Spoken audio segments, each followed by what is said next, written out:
The obsidian walls of the Galactic Medical Station hummed with a frequency that made most humans nauseous. Maya had long since grown accustomed to it. 3 years of working in the xenobiology ward had trained her body to ignore what her species wasn't designed to tolerate. Nurse Maya, you're needed in Critical Bay 7. The voice belonged to Dr.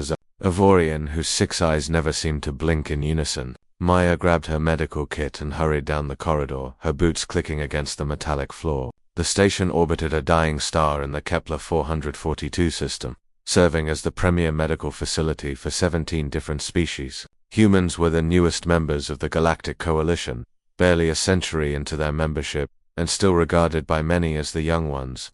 Critical Bay 7 was in chaos when Maya arrived. 4 doctors from 3 different species surrounded an incubation pod, their instruments beeping frantically. Inside the translucent chamber lay something Maya had never seen before, an infant Zeltharian no larger than a human palm, its crystalline skin flickering between purple and gray.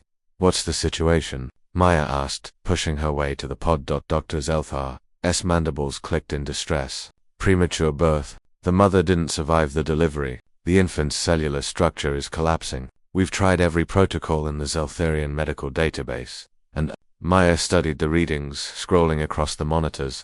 There is nothing more we can do, said Dr. Catherine, a reptilian Sorin whose scales had turned a somber brown. Zeltharian infants require a specific electromagnetic frequency generated by their mother's body. Without it, the cellular bonds break down. We estimate 40 minutes before complete systemic failure. Maya looked at the tiny creature. Its 6 limbs were curled against its body, and its 3 eyes currently closed were sunken into its crystalline face.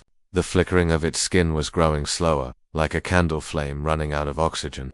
We're going to transfer it to hospice care, Dr. Zelthar said quietly. Make it comfortable for the time it has left. No. Maya's voice was firm. The doctors turned to stare at her. Excuse me. Dr. Zelthar's eyes focused on her in sequence. I said no. We're not giving up on this baby. Dr. Catherine's tail swished in agitation. Nurse Maya, I understand you humans have a certain emotional attachment to the young of any species, but this is beyond medicine. The infant needs something we cannot provide. Then we'll figure out how to provide it.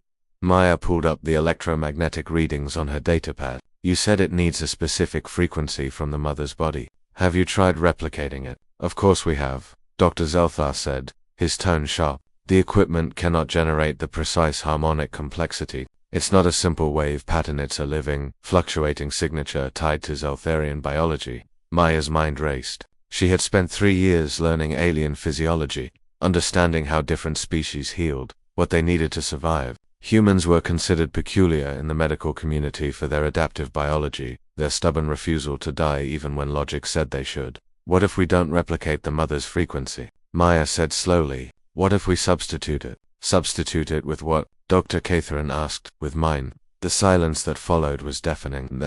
That's absurd, Dr. Zelthar finally said. Human electromagnetic fields are completely different from Zeltharian ones. The frequencies don't match. The infant cells would reject. Maybe, or maybe they'll adapt. Maya was already moving to the equipment controls. Zeltharian cells are crystalline, right? Crystals respond to frequencies. They can attune to them. What if the baby doesn't need an exact match? What if it just needs something, any living frequency to latch onto while its own system stabilizes? You're suggesting turning yourself into a surrogate electromagnetic source, Dr. Catherine said. The theory is interesting but completely untested. It could accelerate the infant's death, or harm you. Then we test it fast, because we're at 37 minutes. Maya began calibrating the equipment. Her hands moved with practiced efficiency, setting up the bioresonance chamber. I'm not watching a baby die because we're too afraid to try something new. Dr. Zelthar stepped forward. If you're serious about this, we need to connect you directly to the infant's incubation system. The electromagnetic feedback could cause neural stress, cardiac arrhythmia. I know the risks. Hook me up. They worked quickly. Maya lay down on the medical bed adjacent to the incubation pod as Dr. Zelthar attached a bioresonance nodes to her temples, chest, and wrists. The equipment worked to life, mapping her body's natural electromagnetic field.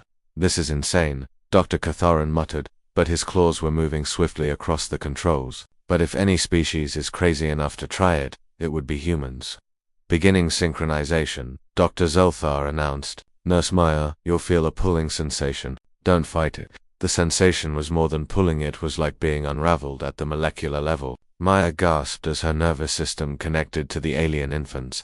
She could feel it now, the tiny life force flickering like a distant star about to go supernova in reverse. Hold on, she thought. Just hold on. The monitors beeped frantically as her electromagnetic field enveloped the incubation pod. The Zeltharian infant's crystalline skin began to pulse with new light, its flickering stabilizing into a steady rhythm. It's working, Dr. Catherine breathed. The cellular degradation is slowing.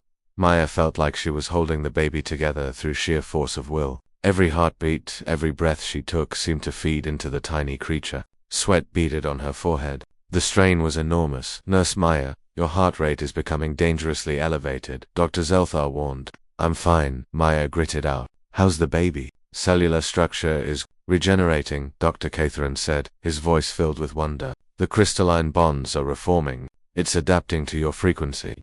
Minutes stretched into an eternity. Maya's vision blurred, but she refused to disconnect. She thought about every baby she'd ever helped deliver, every child she'd comforted, every parent she'd stood beside. Species didn't matter. Life was life. Stable, Dr. Zelthar finally announced. The infant is stable. Maya let out a breath she didn't know she was holding. Through the haze of exhaustion, she watched as the Zeltharian baby's skin glowed a brilliant, healthy purple. Its 6 limbs stretched, and its 3 eyes slowly opened, bright, curious. Alive. Dr. Catherine removed the nodes from Maya's body. She sat up slowly, her head spinning. That was... Dr. Zelthar began, his 6 eyes all focused on Maya in unison. Unprecedented. That was human stubbornness, Dr. Catherine said, but there was respect in his voice. You did what every medical database said was impossible. Maya smiled weakly, watching the baby move in its pod. Sometimes the databases are wrong, sometimes you just have to refuse to give up. News of the miracle spread through the galactic medical station within hours. The human nurse who had saved a Zeltharian infant through sheer determination and unprecedented medical innovation became legend, but Maya didn't care about the fame. She visited the baby every day, watching it grow stronger, its crystalline skin glowing brighter with each passing hour. The Zeltharian Council sent their gratitude, offering Maya honors and positions she politely declined. Why did you do it? Ferret, a young human medical student, asked her one day as they stood before the incubation pod. Everyone said it was impossible.